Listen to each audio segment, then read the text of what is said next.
First of all, let's spread a little bit of love liberally across the afternoon. Because Johnny Redbeard has written to me. He says ever since moving from fantastically Solihull-type place to Western Supermarishire, down and the Charlie Tans there. And hey, how you doing this fine afternoon? Tis your one, your very only fat hair white here. First of all, sending out a whole lot of love to a very sexy lady friend of mine, Amy Wallhead, at North Casteven Sports Centre in Lincoln, which is right at the hub of Lincoln-Leicestershire, that, isn't it? From all the boys drooling over her lovely curvaceousness. You know what I'm saying? Hey, I'll tell you what, yeah, I've got my album out on Monday. I'm not plugging it. You know, $8.99 Hmmmmm Baby, the seduction selection in the shops now, but officially released Monday at all. I just a bit of good fortune's come my way. After the week I've had, you know, out of the blue, I got a phone call from a publisher, music publisher, and they got Shire Horse Publishing.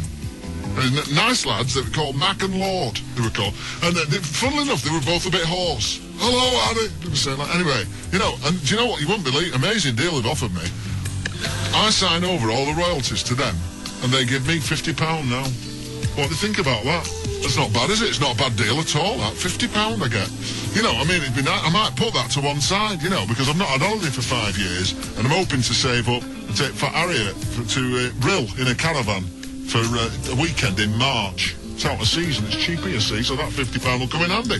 And if the album does well, they get, like, you know, a few thousand each, but that's the risk they take, isn't it? I'm happy with that. Nice lads they are.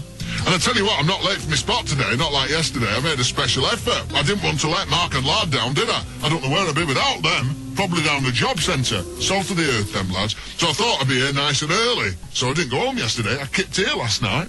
Seemed like good sense, really, because, you know, it's a bit cold at home at the moment, you know, with the central heating not working. Well, I mean, to be honest, it's been down since the gas board cut us off on Tuesday. Not that I'm complaining, you know. There's a lot worse off than me. Anyway, when I fell asleep last night, you know, under a couple of newspapers in the canteen, I had a nightmare about the central heating boiler bursting at home. Honestly, the bedroom was flooded and me and Fat Harriet got completely soaked. Well, believe it or not, I've had some wet dreams in my time, but this one was something else. Gallons of the stuff there was. Fat Harriet got a right splashing. Ended up even wetter than me. Obviously, the sheets were a mess, completely stained, you know, with the deposit from the old pipe, where the sediment had settled there over the days, you know. Well, the next thing, in walks Tony, the plumbier from next door. You know, big shiny tool in hand, all ready for business, with his big box behind him. Well, Fat Harriet just looked on open-mouthed, and when I asked him what he was up to, Tony said he'd just come to give the old boiler a good seeing to and service him. Well, Fat Harriet was having none of it. She said all she wanted to do was get her head down, and proceeded to do so with Tony stood in front of her. Well, before I knew it, she had her eyes closed, mouth wide open, you know, and was off, fast asleep in seconds, snoring away. Well, as she lay on her back, Tony could see that the old boiler had completely run dry. He said from where he was standing, he could see a large open crack, and if I gave him the nod, he'd be only too happy to fill it. Well, at that point, just as he started to insert his finger to see how wet it was, woke up from the nightmare. At the end of the day, I put that nightmare down to the bit of cheese I ate before I went to sleep. You know, piece of cheddar I found behind the soft drinks cabinet. It was on top of a mousetrap. It was a nice little piece of cheese, though. Probably saved myself about 12 pence at Netto's with that, you know, and every little helps. You know, it was a nice snack, so I'm not complaining. There's loads worse off it. Right, let's spread a little bit of love in the afternoon now. Can we say a really big hello to my very sexy lady friend Nicola, or Nick, hola. And can we go right down for a really big, deep...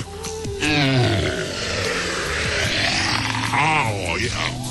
She works at that car dealer's in Rotherham, and the massage runs as follows. Come home with a big shiny red one, I'd be most grateful as my old banger has virtually conked out through overuse.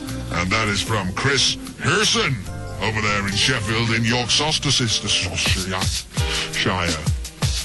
A bit of the old 9 yards. Do-do-be-do-do-do-do. Be-do-do-do. A-do-do-do-do-do. A-do-do-do-do-do.